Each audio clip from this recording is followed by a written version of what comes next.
The Old West lasted only a few decades, but it created figures that no one has forgotten to this day. Those were times when a man could become a hero or an outlaw, depending on who was telling the story. Most of those gunslingers didn't live long, but they left a mark that is carried through generations.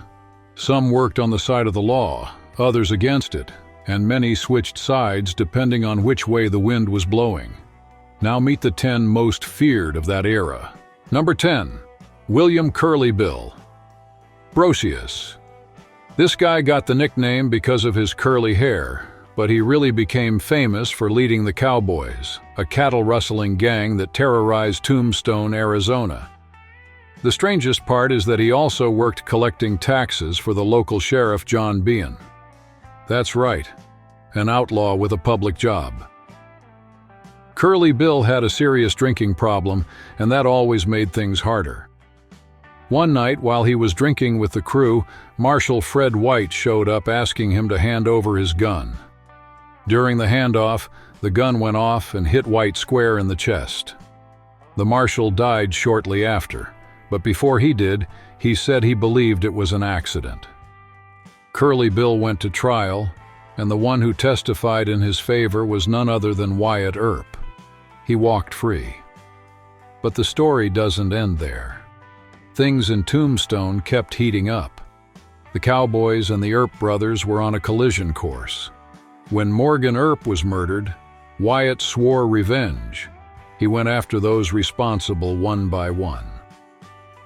The final showdown between Wyatt and Curly Bill happened at Iron Springs. According to Wyatt, he hit Curly Bill in the chest with a shotgun. Some historians question whether that really happened, since the body was never found. But one thing is certain. After that day, no one ever saw Curly Bill Brocius again. Number 9.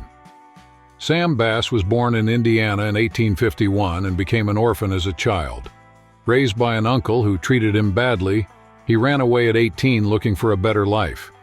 He worked in sawmills in Mississippi, but he dreamed of being a cowboy in Texas.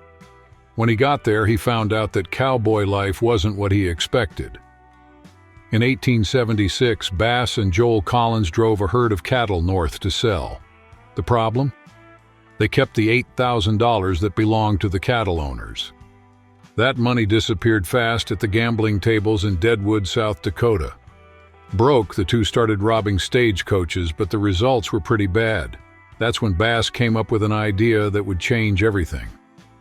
In September 1877, his gang stopped a Union Pacific train in Big Springs, Nebraska. What they found in the safe shocked everyone: $60,000 in newly minted gold coins. It was the biggest train robbery the Union Pacific had ever suffered up to that point. After that job, Bass became the most wanted man in Texas. He put together a new gang and kept robbing trains, always slipping away from the authorities. His luck ran out in July 1878. A member of the gang gave up the plan to rob a bank in Round Rock. The Texas Rangers set up an ambush, and Bass was shot in the back. He died 2 days later, on his 27th birthday. Number 8. This guy went to church every Sunday, didn't drink, didn't smoke, and the neighbors called him Deacon Jim. He looked like the most respectable citizen in town. But there was one detail few people knew. James B. Miller was probably the most dangerous hired killer the Old West ever saw. He charged between $150 and $2,000 per job, a fortune back then. He preferred to strike at night, always wearing a long coat. And here's the trick.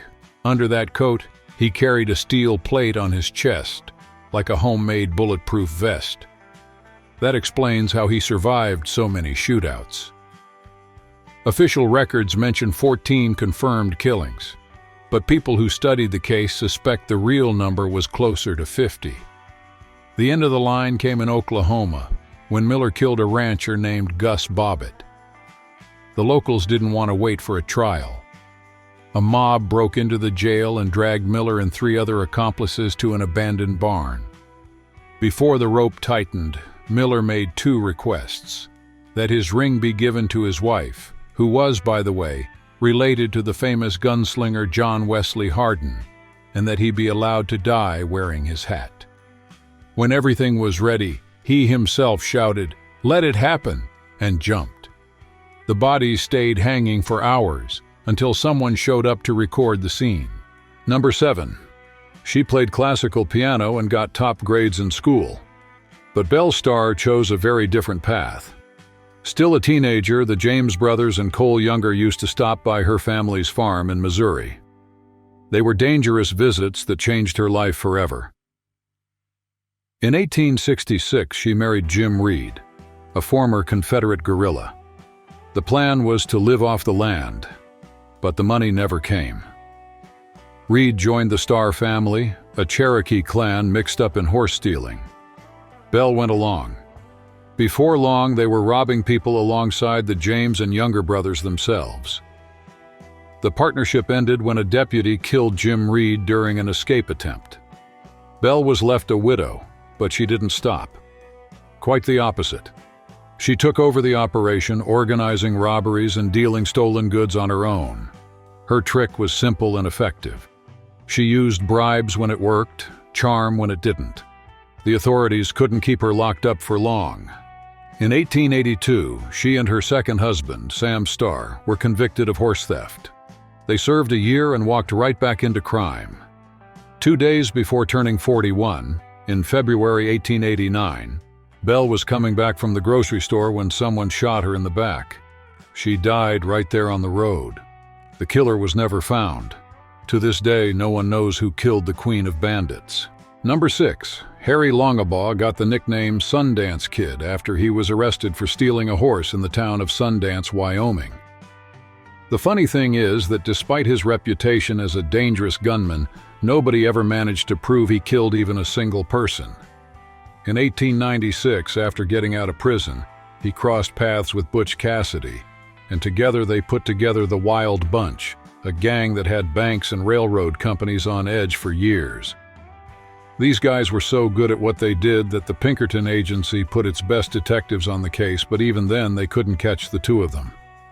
The pressure got so intense that Sundance Butch and Etta Place, Sundance's partner, fled to Argentina trying to start a new life. The official story says he died in a shootout in Bolivia, surrounded by the army. But here's where things get interesting.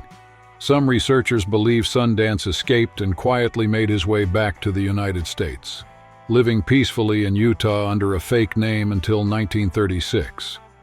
Recently, a body that could be his was exhumed, and DNA tests are being done right now. If the results confirm he survived, the whole story we know about this outlaw will have to be rewritten from scratch. Number 5.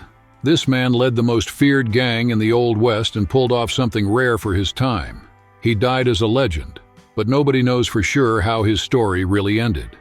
Robert Leroy Parker was born in 1866 in Utah, and at 13 he met Mike Cassidy, an outlaw cowboy who became his mentor. Mike gave him his first gun and taught him everything about horses and shooting. Parker took his friend's last name out of gratitude. Parker's first run-in with the law was almost comical. Needing new clothes, he went into a clothes store, took what he needed, and left a note promising to pay later. The owner called the sheriff anyway, but Parker was cleared when he explained his intentions. The guy had a peculiar honor code.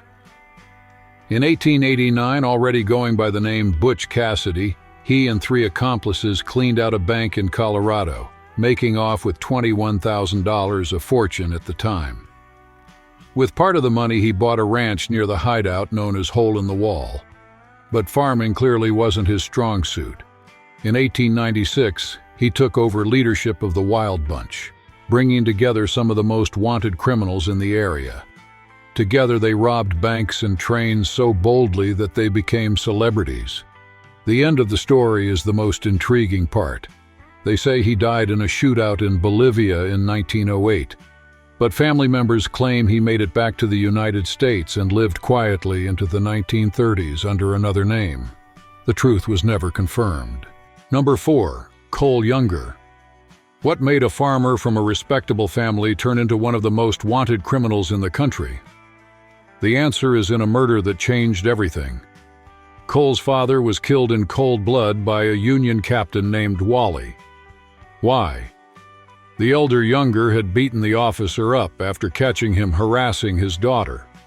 The military revenge came fast and brutal. Cole was 17 when this happened. Instead of moving on, he chose war. First, he fought for the Confederates. Then he found out that stealing brought in more money than any farm ever could. In 1868, his name showed up in the newspapers for the first time, linked to a robbery in Kentucky. Things got serious when Cole and his brothers teamed up with Jesse and Frank James. Together, they terrorized banks, trains, and stagecoaches across 4 different states.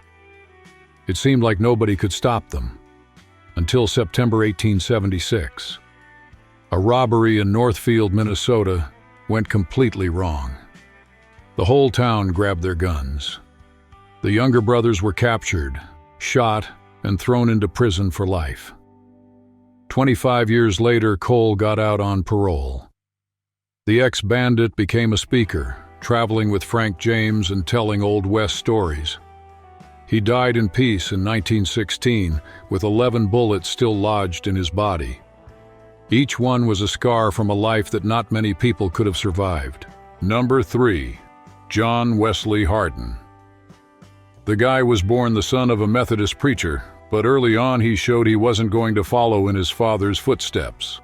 At 14, he stabbed a schoolmate who was messing with him. That was just the beginning. A year later came his first killing. During some horseplay, he scratched the face of a former slave named Mage. The next day, Mage showed up armed, looking for revenge. Hardin fired 3 warning shots. It didn't work. The 4th shot killed Mage. Now here's the part that makes everything more complicated. This was post-Civil War Texas, and a lot of the lawmen were former slaves. Hardin, the son of a Confederate, knew he wasn't going to get any kind of fair trial. So he ran. When 3 officers went after him, Hardin shot all 3. He killed them and disappeared again. That became his life. Kill, run, repeat. Until he made it to Abilene, Kansas, and crossed paths with Wild Bill Hickok. One night at the American House Hotel, the noise from the room next door set him off. He fired 2 shots into the ceiling. The first woke the guy up, the second one killed him. Hardin jumped out the window and headed back to Texas. In the end, the law caught up with him. 17 years in prison. But get this, the gunman studied law in prison and got out as a lawyer. Sounds like redemption, right? It didn't last. In 1895, while he was shooting dice in a saloon, he took a bullet to the back of the neck. He died the same way he lived. Number 2. Billy the Kid. A lot of people think he killed 21 people, 1 for each year of his life. But the real story is very different. Records show he was directly responsible for only 4 deaths. So where did all that fame as a cold-blooded killer come from? The answer is in a war he didn't start but couldn't get away from. Billy worked for John Tunstall, a rancher who was locked in a nasty feud with powerful local merchants. In February 1878, men tied to the rivals ambushed Tunstall while he was tending the cattle and killed him with no chance to defend himself. Billy watched his boss, one of the few people who treated him with respect, get murdered in cold blood. What came next changed everything. Billy and other ranch hands were appointed special deputies with the authority to arrest the killers. They formed a group called the Regulators.